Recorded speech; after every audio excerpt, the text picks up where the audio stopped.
It was only a short distance now to the river, but among the sodden patches of rushes, the bushes and sedge and deep puddles, the rabbits found it next to impossible to tell their direction. Expecting to be attacked at any moment, they scuttered and floundered through the undergrowth, finding here a doe and there one of their own rabbits, and forcing everyone on.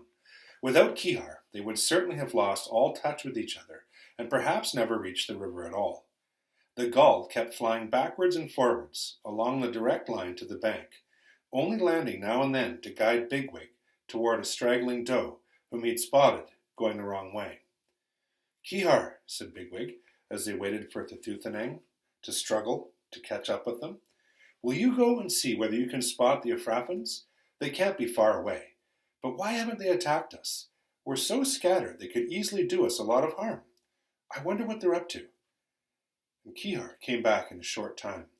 "They hiding at bridge," he said, "all under the bushes. I come down, that big fella, he try fight me." "Did he?" said Bigwig. "The brute's got courage, I'll give him that. They think you going to cross river there, or else go all along the bank. They not know him boat. You near boat now." Fiver came running through the undergrowth. "We've been able to get some of them on the boat, Bigwig," he said, "but most of them don't trust me. They just keep asking where you are."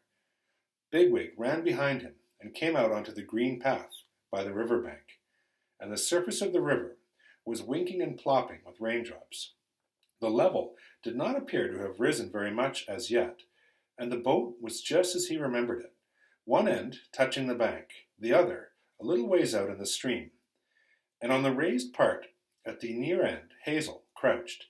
His ears drooped on either side of his head, and his flattened fur completely black with rain. He was holding the rope tight in his teeth, and Acorn, Heisenflay, and two more were crouched near him on the wood, but the rest were still huddled here and there along the bank. Blackberry was trying unsuccessfully to persuade them to get out onto the boat. "Hazel's afraid to leave the rope," he said to Bigwig. "Apparently he's bitten it very thin already, and all these does will say is that you're their officer." Bigwig turned to Thuthanang. "This is the magic trick now," he said. "Get them over there, where Heisenflay is sitting. Can't you see? All of them, quickly." And before she could reply, a doe gave a squeal of fear. A little way downstream, Campion and his patrol had emerged from the bushes and were moving along the path. And from the opposite direction, Vervain, Sherville, and Groundsel approached. The doe turned and darted for the undergrowth immediately behind her, and just as she reached it, Woundwort himself appeared in her way. He reared up and dealt her a great raking blow across her face. The doe turned once more and ran blindly across the path and up onto the boat. Bigwig realized that since the moment when Kihar had attacked him in the field, Woundwort had not only retained control over his officers, but had actually made a plan and put it into effect. The storm and the difficult going had upset the fugitives and disorganized them. Woundwort, on the other hand, had taken his rabbits into the ditch and had made use of it to get them into the water meadow, unexposed to further attacks from Kihar from above. And once there, he must have headed straight for the plank bridge, which he evidently knew about, and he set an ambush under cover. But as soon as he had grasped that for some reason the runaways were not heading there at all, he had instantly sent Campion to make his way around through the undergrowth, to regain the riverbank downstream to cut them off. And Campion had done this without error or delay. And now Woundwort meant to fight them here on the bank. He knew that Kihar could not be everywhere, and that the bushes and undergrowth provided enough cover at a pinch to dodge him. It was true that the other side had twice his numbers, but most of them were terrified of him, and none of them were trained Afrafan officers. And now that he had them pinned against the river, he would split them up and kill them, and kill as many as possible. The rest could run away and come to grief as they might find. Bigwig began to understand why Woundwort's officers followed him and fought for him as they did. He's not even a rabbit at all, he thought. Running away is the last thing he ever thinks of. If I'd known 3 nights ago what I know now, I don't think I would have gone into Ephrathah. I suppose he hasn't realized about the boat, too. Well, maybe. It wouldn't surprise me. He dashed across the grass and jumped onto the planking beside Hazel. The appearance of Woundwort had actually achieved what Blackberry and Fiver could not. Every one of the does ran from the bank onto the boat.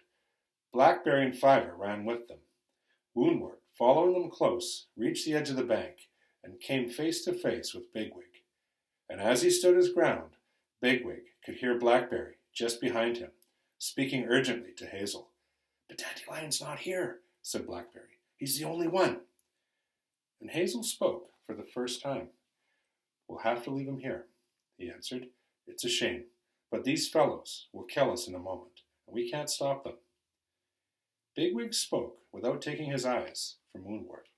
"Just a few moments, Hazel," he said. "I'll keep them off. We can't leave Dandelion." Woundwort sneered at him. "I trusted you, Flaley," he said, "and you can trust me now. You'll either go into the river or be torn to pieces. Right here, the whole lot of you. There's nowhere left to run." But Bigwig had caught sight of Dandelion peeking from the undergrowth just opposite. He was plainly at a loss. "Groundsel, Vervain," said Woundwort, "get over here beside me. And when I give the word, we're going straight for them. And as for that bird, it's not even dangerous." "There it is!" cried Bigwig. And Woundwort looked up quickly and leapt back. Dandelion, shot from the bushes, crossed the path in a flash, and was on the boat beside Hazel. In the same moment, the rope snapped, and immediately the little boat began to move along the bank in the steady current. And when it had gone a few yards, one end of the boat swung slowly outwards until the boat was floating broadside down the stream. And in this position it drifted to the middle of the river and into the southward bend. And staring back, the last thing Bigwig saw was the face of General Woundwort looking out of the gap in the willows where the boat had been tied. It reminded him of that kestrel on Watership Down, which had pounced into the mouth of the hole, just narrowly missing the mouse.